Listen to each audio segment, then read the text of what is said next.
Wir sind jetzt in Estland. Gestern sind wir von Helsinki nach Tallinn gefahren. 2 Stunden hat die Fährüberfahrt gedauert, dann weiter Richtung Westen, genau. Und haben uns da so einen kleinen Strand jetzt so gesucht. Also das ist auch hier so ein öffentlicher, freier Campingplatz wieder. Es ist hier wirklich schön, so ganz natürlich alles. Und Genau, also die Esten scheinen das genauso zu mögen wie die Finnen, weil wir haben schon einige Plätze von denen jetzt hier schon so gesehen. Es ist wieder alles sehr offen, sehr frei und hier ist Holz zum Verbrennen und Grillplätze.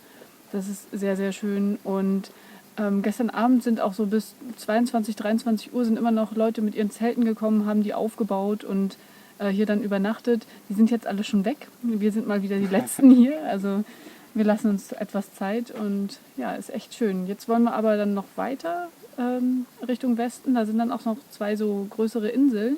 Da ist die größte Insel, heißt glaube ich Samera. ja, genau, Die das ist die größte Insel Estlands. Genau, und da wollen wir uns dann so einen Leuchtturm angucken und eben auch die Küste und hoffen, dass da dann schönes Wetter ist. Ja, und windig soll es werden. Deswegen, das ist der Grund, warum wir jetzt an der Küste bleiben. Soll halt windig werden und dann hoffen wir hier so ein bisschen kiten zu können, weil das hier echt eine schöne Location und ich glaube, der Wind ist hier auch recht gleichmäßig, weil das war ja in Norwegen halt häufig so das Problem, dass das durch die umliegenden Berge alles verwirbelt, aber hier ist alles total flach. Genau, Berge gibt es hier halt nicht zum Klettern, deshalb bleiben wir dann eher an der Küste und machen ein bisschen Wassersport.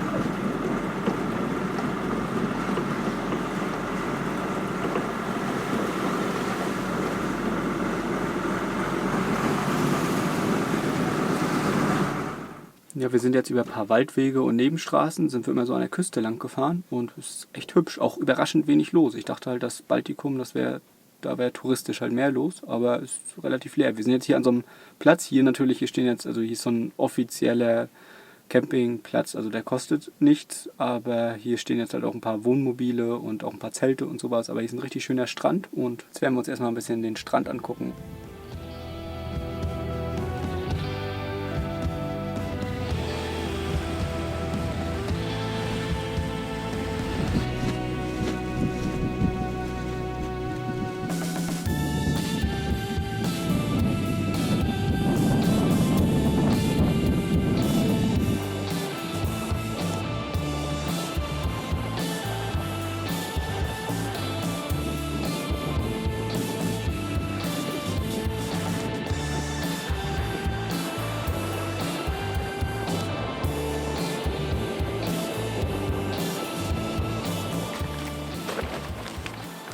Ja, wir hatten ja eigentlich gehofft, dass heute noch mal ein bisschen Wind ist, deswegen hatten wir noch nicht zusammengepackt, aber ist gerade nichts mehr. Ab und zu zieht man einen Regenschauer durch, aber Wind kann man das nicht mehr nennen. Und deshalb packen wir zusammen und fahren jetzt weiter oder eher ein Stück zurück nach Ruunu oder Rumu, glaube ich. Rumu heißt das, genau.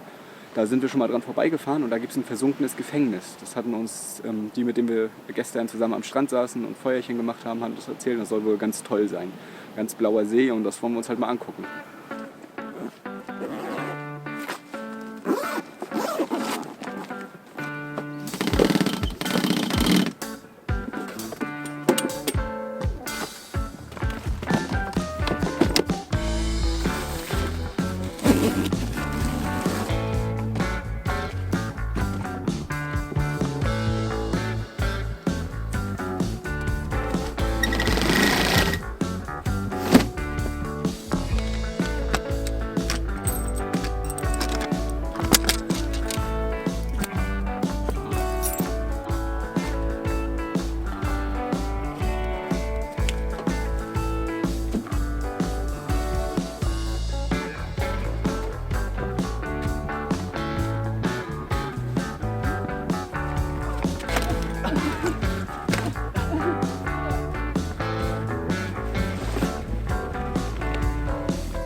sind jetzt noch einen kleinen Weg reingefahren und suchen das Gefängnis. Da ist halt schon dieser Sandhaufen oder Kalkhaufen und müssen wir mal über die Mauer gucken. Ich glaube, da ist das irgendwo. Ich glaube, das kostet Eintritt, weil wir haben noch ein Schild gesehen, irgendwas mit Adventure Center oder sowas stand da dran.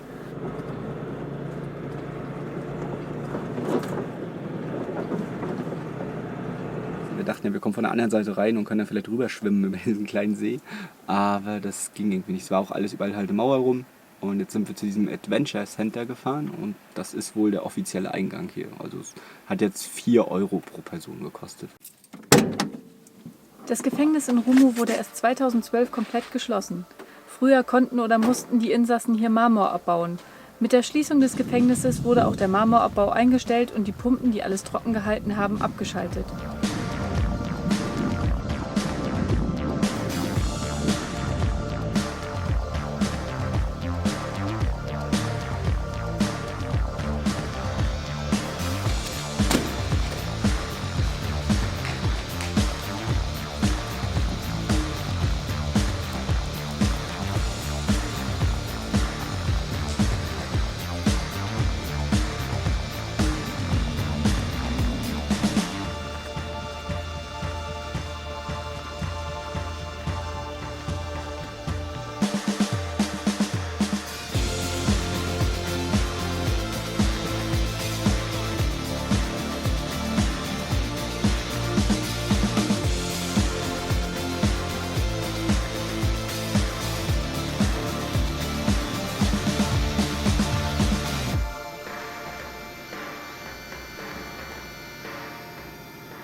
Wir stehen jetzt an der Fähre nach Samerwa und ja, wir haben jetzt 19 Euro bezahlt, also voll okay. Ich glaube, es gibt irgendwie so einen Tarif für Wohnmobile. Ich habe noch nicht ganz durchgesehen, habe einfach das bezahlt, was sie gesagt hat.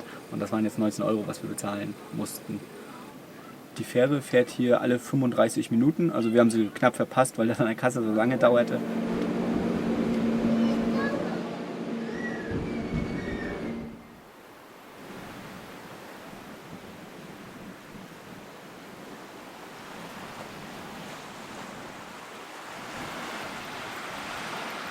Da wir gestern irgendwie keine Lust mehr hatten, dann weiterzufahren, wir wollten eigentlich einen Strand erreichen, an dem man auch kiten kann, aber es war eh kein Wind. Dann haben wir in diese RMK-App wieder reingeguckt und hatten uns einen dichteren Platz gesucht und der ist auch wahnsinnig schön, ist so zwischen Wald und Wasser, ist echt toll. Navigation starten. So, sind nur 19 Kilometer. Abfahrt bereit ist alles, lass uns los.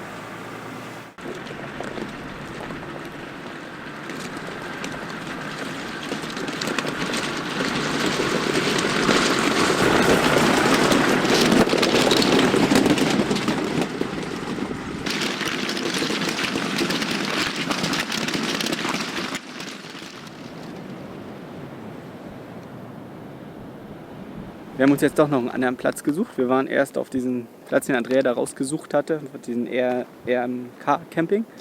Aber es war halt mitten im Wald und ja, ich wollte gerne einen Platz haben, wo man auch kiten kann. Und außerdem brauchen wir ein bisschen Sonne, weil unsere Batterien sind nicht mehr ganz so voll. Also wir haben ja Lithium-Ionen hatten wir umgebaut, bevor wir losgefahren sind. Wir haben 200 Ampere Stunden beim 24-Volt-System.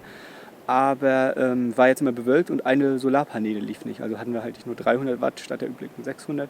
Deswegen brauchen wir ein bisschen Energie und wir wollen ja ein bisschen noch am Rechner arbeiten. Deswegen haben wir uns hier so einen schönen sonnigen Platz gesucht, damit das wieder aufladen kann.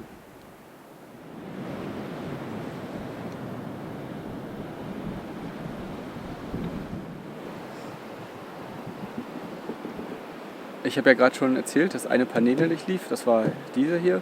Und das Problem war eigentlich, dass die Sicherung war kaputt. Also dieser Sicherungshalter hat ein bisschen Feuchtigkeit gezogen. Das sind auch so eine Billig-Sicherungshalter.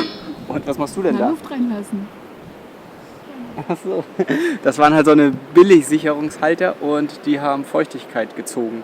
Und ja, deswegen war diese eine Sicherung halt so ein bisschen durchgegammelt. Da müssen wir mal gucken. Wir haben noch ein paar von diesen Halterungen. Die anderen waren alle dicht, aber der eine vielleicht werden wir mal austauschen.